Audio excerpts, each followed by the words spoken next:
Hi guys, welcome back.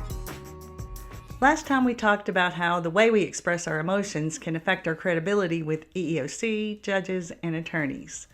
And this time I want to talk about 4 other factors that can affect it. And as we go along, I'm going to share some quick examples from my case that show how it played out, often in unexpected ways. So let's dive right in. Factor 1 is authenticity. This just means being ourselves and doing the basic human things that we all have to do to get along with each other in a professional setting, like listening carefully, answering questions as openly and honestly as we can, being open to compromise and to other points of view, and admitting when we make mistakes or when we don't understand something. I spoke to my EEOC counselor and investigator the same way I spoke to my peers at work, and I spoke to my AJ pretty much the same way I spoke to the other managers in my chain of command. I didn't embellish or minimize the details of my story. I didn't create drama with my boss or with NASA. And I didn't try to talk like a lawyer. Although I do have to say that I think there are times when using a legalese term or two can help make our message more clear. For instance, there are times when we might want to say the magic words, "I am requesting reasonable accommodation for my covered disability under the ADA," or "I feel I am being harassed on the basis of my gender." But when we're talking to anyone at EEOC, our judges, or attorneys, they can tell we're not lawyers, so pretending to be one just makes us look fake. Factor 2, honesty. In TV courtrooms, when they catch someone in a lie, that's it. Case closed. We're taught that we can't trust a liar to tell the truth about anything, but that's not how it works at EEOC or anywhere, really. At my hearing, I had a ball watching my attorney twist my boss and NASA's diversity manager up into knots about when I requested reasonable accommodation, and they contradicted each other.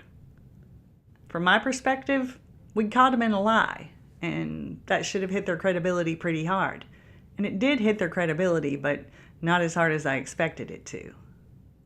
For example, my AJ still believed my boss when she said she was concerned about my attendance, even though she'd never written it down and never documented a problem. Now, he didn't agree that she had cause to be concerned, but he said that he felt that her concern was genuine. So it didn't totally trash her credibility. What I learned from that is that honesty does matter, but credibility isn't a black and white thing. Even liars tell the truth about some things, and judges, being judges and all, get to decide what they want to believe. What I called lies, my AJ called factual errors, incorrect recall, or just unconvincing. Never lies. We have to be honest, but we also have to know that catching them in a lie doesn't always go over the way we think it will. Factor 3 is memory. Being able to remember accurately and clearly what happened, of course, bolsters our credibility. But our memory doesn't have to be perfect. It just has to be trustworthy. At my hearing, my recall was really fuzzy on some of the details of that first meeting with my boss where she really went off the rails on me. It had been 6 years since that happened, and unfortunately, I made the mistake of not preparing by studying my affidavit before my hearing. But what I could remember was consistent enough with my affidavit that my AJ could tell I hadn't changed my story. But my boss and NASA's diversity manager changed their story many times.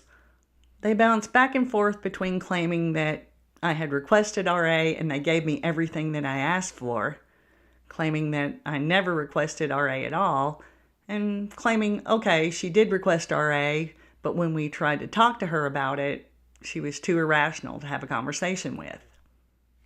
There was no way all of that could be true. And their recall wasn't even consistent with each other.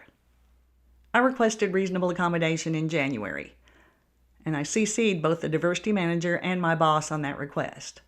But my boss claimed that she didn't hear about my request until February, when the diversity manager told her about it.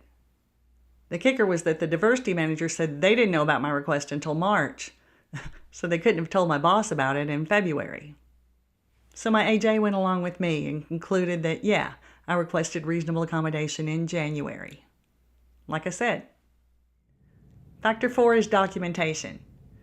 Another reason my AJ believed me about the January thing is that I had documented my request in email. It's hard to overstate the importance of being able to back up whatever we're saying with documentation. That's the ultimate credibility boost. So obviously, if we can get it, we want to, but we can't always. Those are the times when we have to fall back on the kind of credibility that come from being real, having a decent memory, and telling the truth. The more we can do that, the more likely EEOC is to believe us. I'll see you guys in the next one. Till then, take care and hang in. Fight smart and hang in to win.